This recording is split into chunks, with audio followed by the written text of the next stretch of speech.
Les amis, j'espère que vous allez tous bien. On se retrouve aujourd'hui avec une nouvelle vidéo d'actualité. On va faire un petit peu le tour des réseaux sociaux. On va encore parler d'Evra, de Patrice Evra, bien évidemment. Vous êtes dégoûté qu'il soit au PFL et qui commence les MMA. Je suis assez surpris parce que j'aurais pensé que ça aurait été plutôt l'inverse. Mais la plupart des gens, les gars, vous êtes dégoûtés en fait. On va parler de Cédric Doumbé, les amis. Il a teasé je sais pas s'il fait une série Netflix ou quelque chose comme ça, mais vous allez voir qu'il est sur un plateau de Netflix où il est filmé, etc. Donc je sais pas pourquoi. Qu'est-ce qu'il prépare, mais voilà, il est sur un nouveau plateau de tournage. Par contre, on n'a toujours pas de date de lui de combat. Je pensais qu'il aurait combattu au PFL, moi là, mais pas du tout. Voilà. Donc quand il va faire son retour en MMA, je ne sais pas. En tout cas, voilà. Il est branché avec Netflix, on va voir ça. On va parler de Khamzat Chimaev et Dricus du Plessis. Vous allez voir les amis que Dricus du Plessis, il compte pas trop rigoler avec Khamzat Chimaev s'ils s'affrontent. Et vous allez voir qu'il a un objectif contre Khamzat Chimaev. Et si il veut faire vraiment ce qu'il dit, c'est un mec très déterminé. De toute façon, il est champion, on le sait qu'il est déter.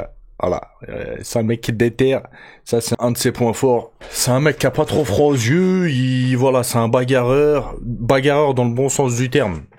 Nous on appelle ça dans le jargon, il a du cœur, voilà. Donc on va parler de ça, on va parler de Yann Gary et Carlos Prates. On va voir le premier face-à-face, ceux qui sont dit pendant le face-à-face, etc. Très clairement les gars, j'espère que Yann Gary va le bousiller, voilà. Moi, l'équipe là des Brésiliens, je les apprécie pas. Surtout un en particulier. On va parler de Dustin Poirier, etc. On va faire un petit peu le tour des réseaux sociaux, les gars. Et on commence tout de suite avec cette vidéo, les gars, de Mika à l'entraînement qui se prépare contre Amin Ayoub. On sait hein, que Amin Ayoub, c'est entre guillemets, un bagarreur. Dans le sens où, lui aussi, il a du cœur et il se tape, quoi. Voilà, c'est pas le plus technique, etc. Mais bon, il a du cœur. Et là, Mika fait sa préparation pour Amin Ayoub. Et regardez comment ça se tape. En fait, ça déconnecte le cerveau et c'est le premier qui touche, le premier qui tombe. Voilà. Surtout que quoi, Amin Ayoub, il a dit dès les premières secondes, il va convoquer Mika au milieu du ring. Comme Max Holloway avait fait. Ça se positionne au milieu du ring et ça se cogne. Jusqu'à qu'il y en ait un qui tombe. C'est pas le plus beau à voir, c'est pas le plus technique. Mais ça reste divertissant par contre.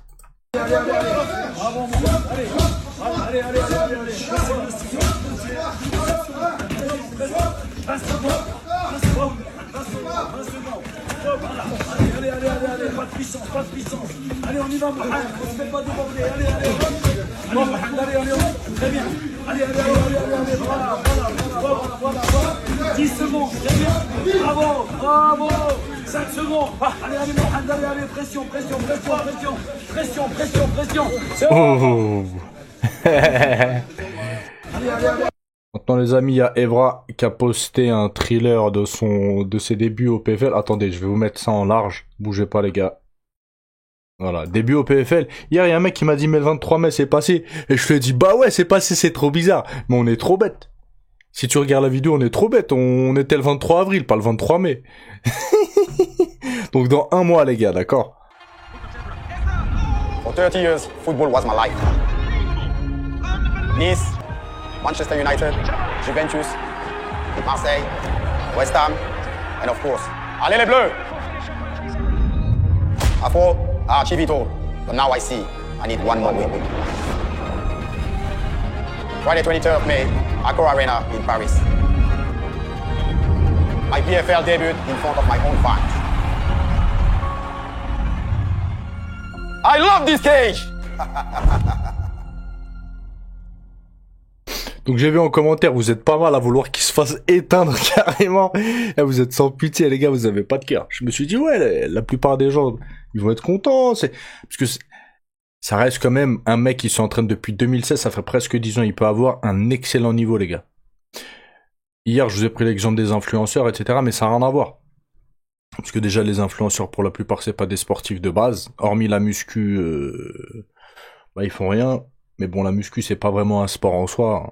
Voilà. Et la plupart, maintenant, ils combattent. Ils sont dans des organisations, etc. Il y en a, ils ont 2 modes MMA. Vous voyez, ils sont même pas techniques. Ils ont rien, en fait. Pas de conditions physiques, pas de technique, ils ont rien à proposer en fait. Voilà, ils rentrent dans une cage et tout, et il y en a qui sont divertis et qui vont voir ces combats-là juste parce qu'ils sont influenceurs, c'est tout. Et sinon, personne n'irait les voir ces mecs-là. Alors que Patrice Evra, les gars, encore une fois, ça a été un footballeur professionnel, ça a été un athlète de haut niveau, et depuis 2016, il s'entraîne. La plupart là des combattants que vous voyez là, qui sont amateurs ou qui sont jeunes professionnels, ils ont pas 9 ans de pratique, hein, les gars, des sports de combat. Et ils sont quand même professionnels. Il y en a, ça fait 3 ans, ils s'entraînent et ils sont déjà professionnels. Ils ont que 3 ans de MMA dans les pattes. Ouais.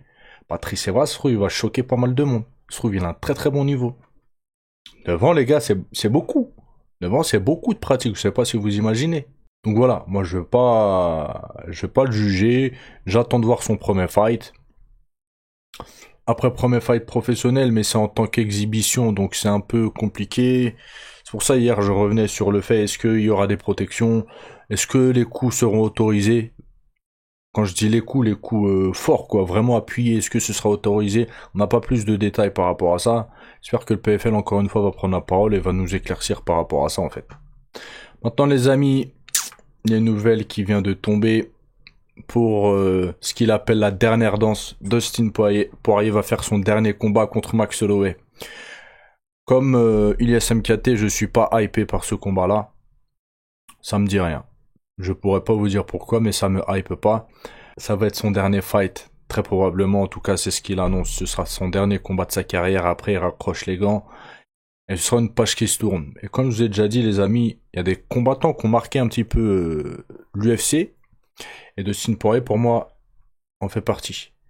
Il a une très très longue longévité à l'UFC, tout comme John Jones, etc. C'est des combattants qui sont dans l'organisation et qui combattent depuis très très longtemps. Donc ne plus le voir dans la division, etc. Voilà, ça... Pas ça va manquer, mais voilà, ça fait quelque chose. On continue avec Dustin Poirier. Pour son dernier combat, en fait, il envisageait et il voulait combattre soit Topuria, soit Dustin Gage. J'aurais préféré, hein, qu'un Max Holloway. J'aurais aimé le voir, je vous mens pas, contre Topuria. Parce que Dustin Poirier, il est connu pour son excellente boxe, etc. C'est un très bon gaucher. Contre Topuria, j'aurais bien aimé le voir. Plus que Dustin Gage. Mais bah ça c'est pas fait, voilà. Ils ont préféré un Max Holloway. Maintenant les amis, grosse info. Je pense qu'ils vont en hyper plus d'un. Il y a Kamaru Usman, il refuse de raccrocher les gants, mais je comprends pas. Qui va combattre contre Buckley.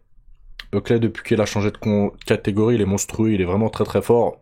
Donc là, on va voir, hein, quand bien même Kamaru Usman, il est en fin de carrière, etc.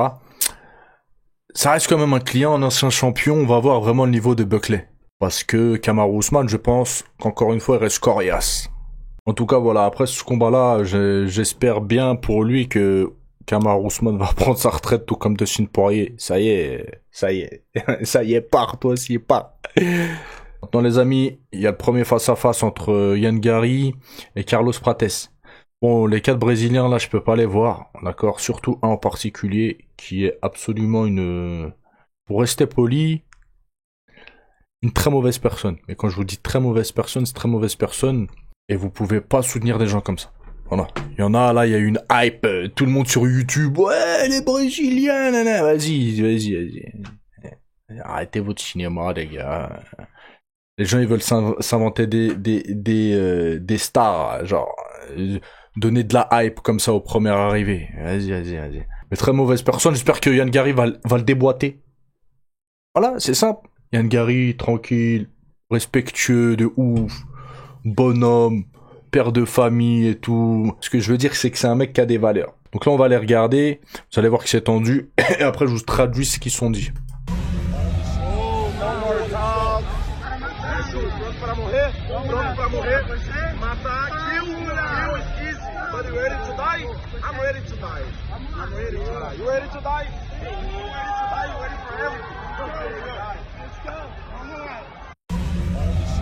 Donc Ian Gary il a dit je suis prêt à TUER. Carlos Prates il a dit mais TUER c'est facile.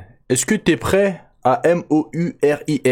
Il a dit parce que moi je suis prêt. Donc on voit hein, qu'il y a quand même pas mal de tension. Bah, vivement le combat, que Carlos Prates se fasse éteindre et qu'on le mette de côté, lui. Allez, tchit.